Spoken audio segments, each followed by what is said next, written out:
Hi, I'm Anira. Welcome back. I am a nerd's nerd who loves talking about games and all things nerdy. So, for this video, we're going to be talking about games that I really like that are really cheap, in my opinion, for what you really get out of them. Just a few things to mention before we actually dive in.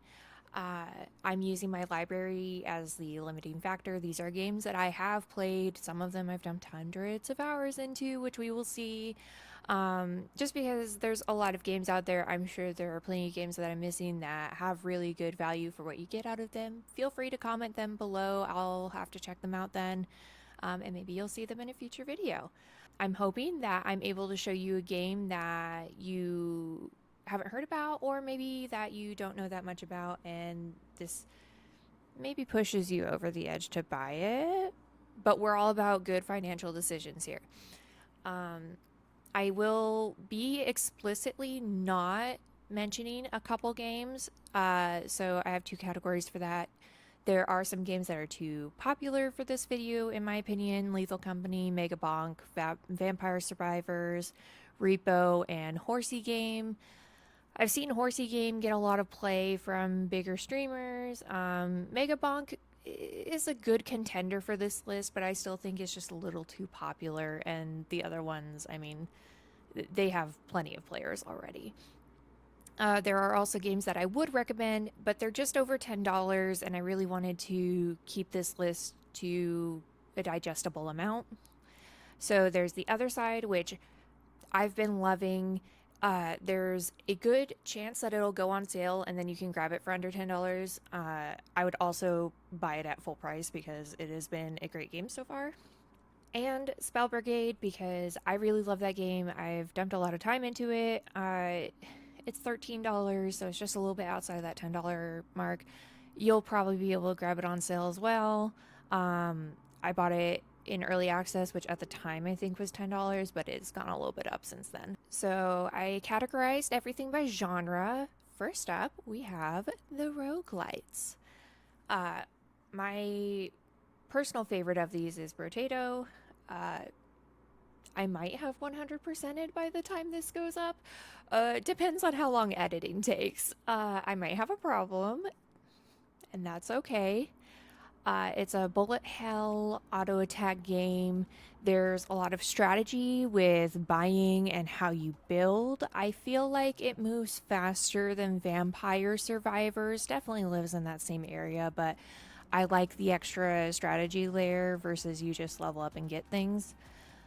I have too much time in this game. I love the game. You can see in this that this character is actually a bit of a spoiler for something. I'm not going to say exactly what. So just don't look too hard if you want to be surprised by all the unlocks and things that you can get. Brotato is $5 on the Steam store. You can get it with its first DLC for $8, and there is another DLC coming out later. So if you buy the game and like it, there's more content coming out, and the new studio has been doing a great job. Next up is Crab Champions. This is a third-person shooter roguelite with tons of items. I mean, so many items. There is an important note that this game is in early access, so the price point of it being $10 is temporary, and it does feel very luck dependent. I know roguelites are always luck dependent, but sometimes Crab Champions, it just feels brutal where you're just trying to get some sort of build going, and it's just the missed high five of like you get one part of a build and then the other part just never comes. When I've done this in multiplayer, we've had games where it's just there's one person who's carrying, you stack on them and hope you don't die. Just don't let things hit you. It has very high highs and low lows, which makes it feel very volatile at times. But when you hit those highs, you want to keep going. You feel like an unkillable god. And so if you slog enough, you'll get a good game. It's just a matter of time. Like I said, the price point is temporary. It is in early access. I will always recommend, buy early access games if you're happy with them already and assume they'll get no updates. Crab Champions has been getting demi-consistent updates, and I do think it'll go on to full release. I like the game loop. I think it's really good, and I think it's worth it. The next game might seem kind of out of left field, but it's a game that I really love. I had a friend show it to me because they really loved it, and I just honestly think it should get more attention. It actually has a sequel that came out last year in September, so like I'm really excited. I need to try out that one and then report back. But it's called Space Food Truck. It's the oddest of the roguelites I have here, but it is so fun. It's a deck building roguelike. There's strategy around how you build each of your crew members. They take the same turn order each time, which I'm showing here. They go in the same turn order each turn.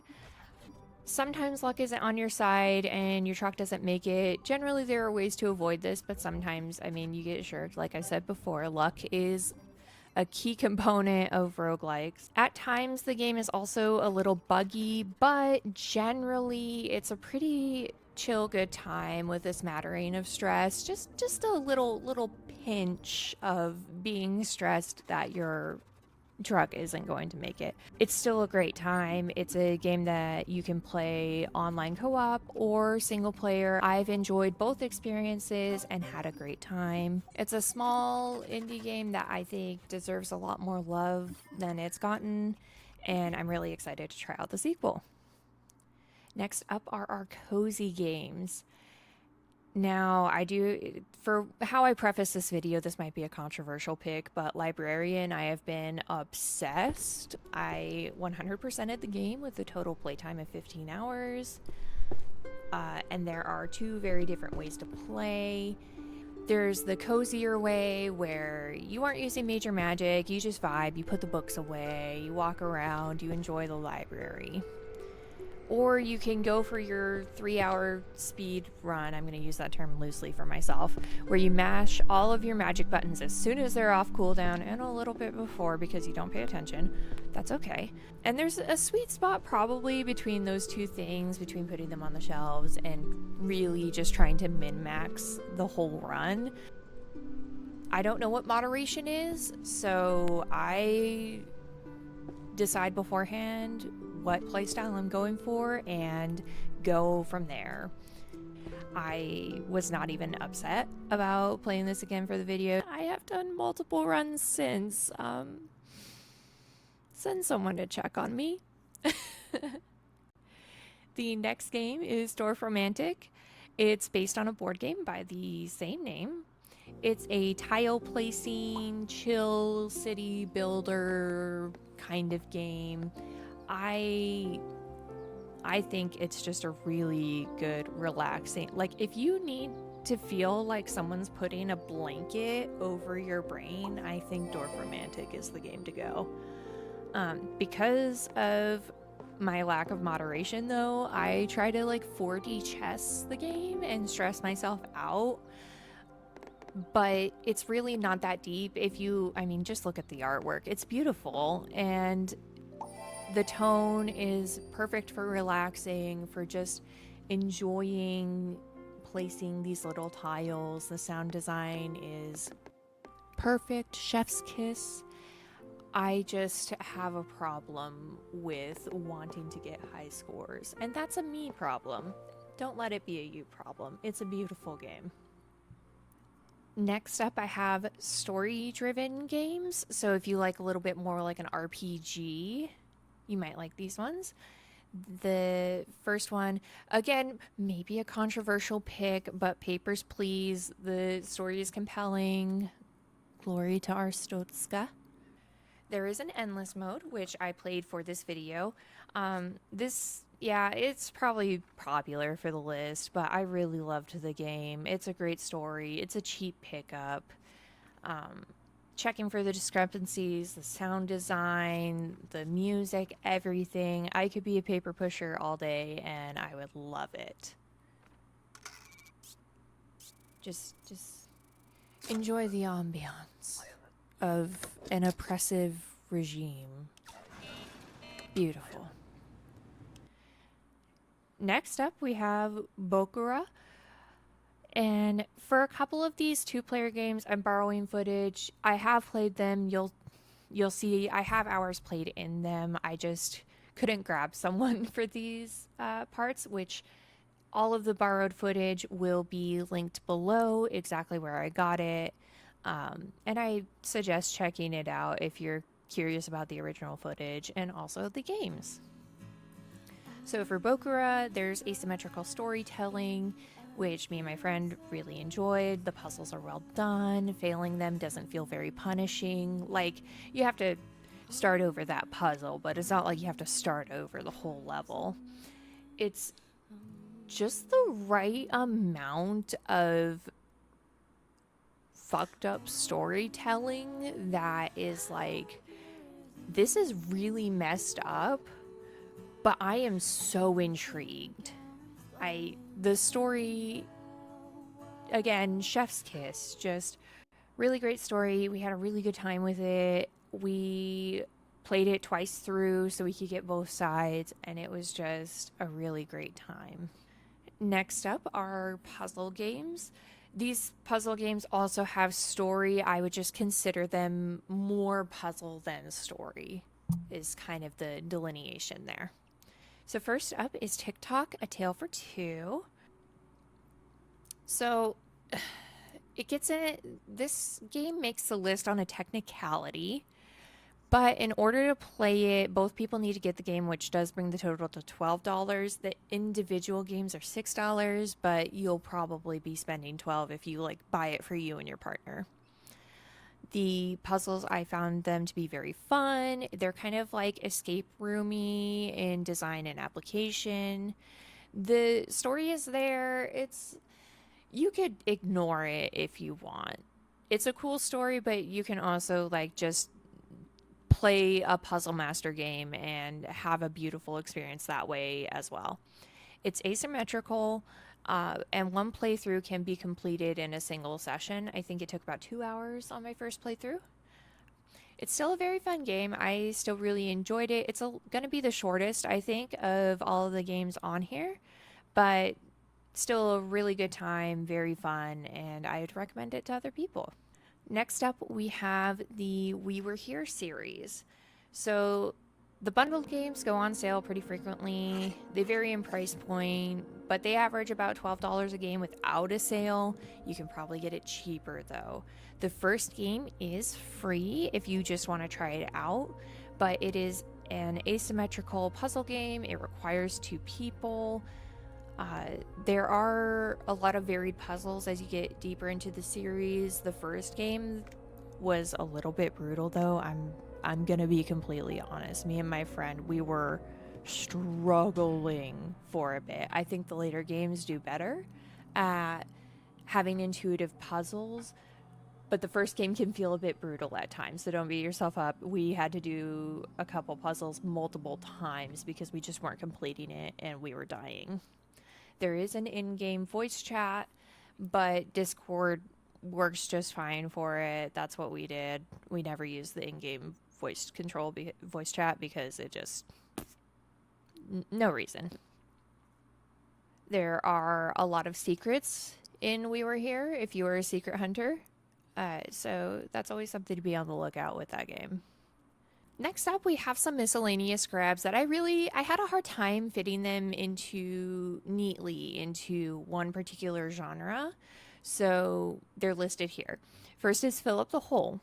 It is a very cheap game. It is easy to 100% in an afternoon, 3 hours I think it took me, and I had a lot of fun doing it. You can just turn your brain off and fill up hole, and that is your whole objective. I'm sorry. There are multiple endings to this game if you want a little extra zest. There are also secrets if you are on the lookout for them, which I really enjoyed. The systems build on each other very nicely, and I think it's just a fun little time. And the last game is going to be Don't Starve. Explicitly not Don't Starve Together. This is the solo survival experience. Don't Starve Together, I think it was like $15. I'll have a graphic or something. And Don't Starve, the base game that's just the single craft, makes this list. If you struggle in Don't Starve Together, Don't Starve can feel a little bit easier at times, and you have an easier time of customizing your world. You aren't at the mercy of whoever server it is or having to make your own server and host. You can set your own pace. If you like the base game, I very much recommend Shipwrecked. It's my favorite DLC. That's the gameplay that you're seeing. I am a Wigford main. Don't roast me for that, please. I'm bad at the game. I haven't even beaten it because I am terrible at kiting. I'm pretty sure I have footage here of me getting bit by a snake, and it's because I'm bad at the game, so you can roast me for that. I'm bad. There's story if you want it. You can seek it out. There's also just gritty survival and base building. The game is too damn cute for what it puts you through, and that's okay. Clay finds new ways to hurt me every day. Poetic. So yeah, I hope you find a game here that you really liked that you want to check out. Tell me what game you'll be playing if I had a good suggestion on here for you. Sub on the way out if you'd like, or don't, and I hope you have a great day. Bye!